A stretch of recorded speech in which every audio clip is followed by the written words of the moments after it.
Hey guys, my name's Katie, and today I'm going to show you how to find the number of different products from a halogenation reaction.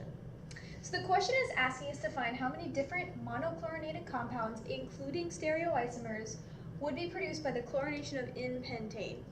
Okay, so first off, N-pentane is just a straight 5-carbon alkane. The next thing we need to take note of is stereoisomers. We need to include those. Anytime you see the word stereoisomers, you need to think about chirality. Obviously, we don't have any chirality yet. This is just a 5-carbon alkane, but we're probably going to see some in the future after we chlorinate. The next thing that's really important is to remember that chlorine is not selective.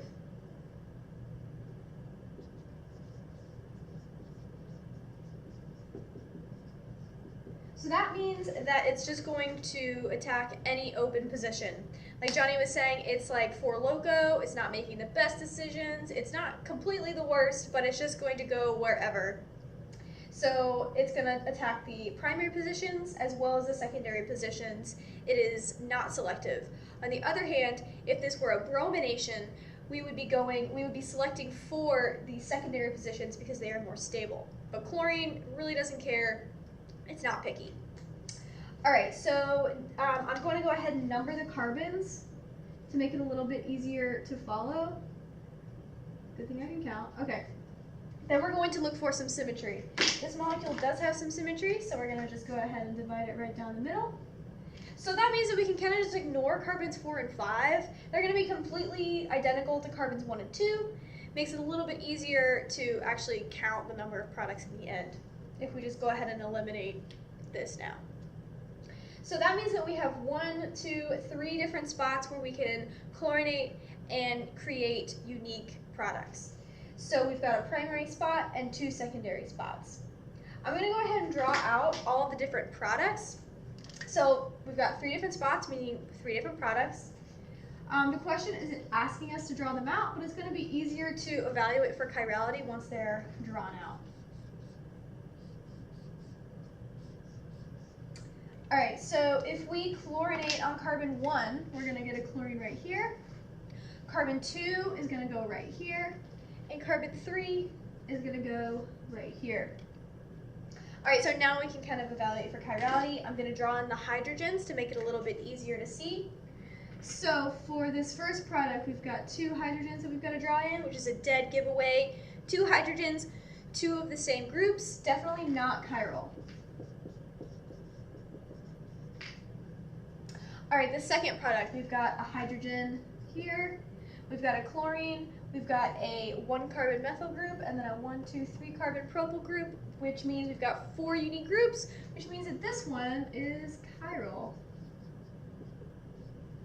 All right, and this last one, we've got a hydrogen here, we've got our chlorine, and then we've got 2 identical 2-carbon ethyl groups. So that means that it's not chiral, 2 of the same group, definitely not chiral. All right, so now we've got this molecule that we know is chiral. Again, the question isn't asking us to draw it out, but I'm going to go ahead and do it. So we've got 1 chlorine facing the front and 1 chlorine facing the back. So now we need to count up the number of different products that we have.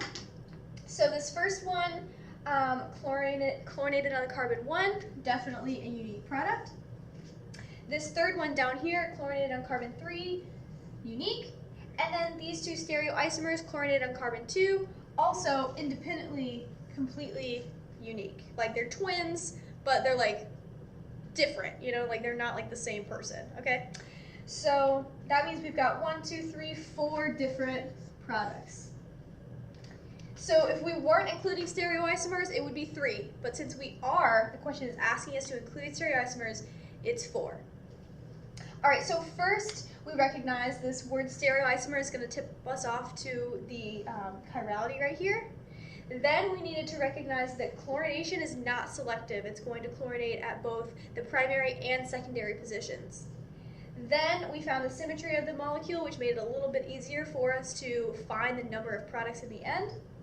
Then we went ahead and drew out all of our products so that we could evaluate for chirality, which we found. We drew out our stereoisomers, and we counted up the number of unique products. So if any of this was confusing to you, go ahead and review halogenation, review chlorination selectivity, and review chirality and symmetry. I hope this helped. Thank you.